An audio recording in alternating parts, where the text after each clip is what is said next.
Yes, ladies and gentlemen, I do have the sister by the name of Sophia Brown on the airlines right now. So let me bring her in. Saying, Sophia Brown, how you doing? I'm fine, thank you. All right, good to hear your voice. Good to hear you. Like I was saying a couple weeks ago, I was fortunate to be at the Linkage Awards, and I saw you perform, and I was like blown away. I said, this lady here is going some places, you know what I mean? So I want you to tell the massive them, how you started out in the entertainment business. Oh, I started out as a kid. I was born in Kingston, but I was raised in the rural part of Jamaica, parish called St. Elizabeth. Okay. And in my community where I was raised in Carisbrook, there was we as kids, we started a community youth club. And there we do plays and dancing and stuff like that. And then our, plays is what they call theater now in the U.S. Mm-hmm. And we call it plays here in Jamaica.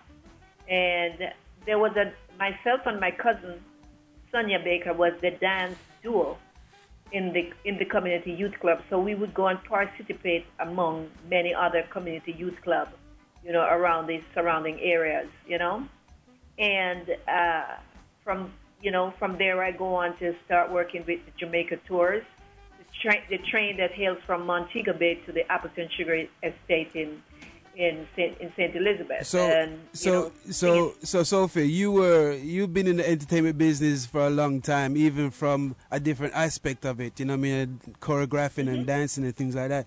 So when did you actually start singing? When did you actually start getting into writing music and things like that?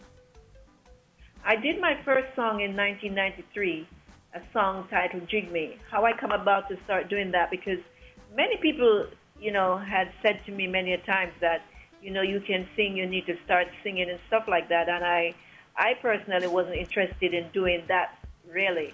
And my many friends and family encouraged me, and I started hanging out in the studio. Okay. And I meet a very good person, a very good friend of mine. Up to date, he's a very good friend of mine. His name is Stephen Stanley. And there were two producers in the island from California, and they were here in Jamaica to record the late Gregory Isaacs, Michael Rose, and Sonny Red Rose, and Leroy Sybil.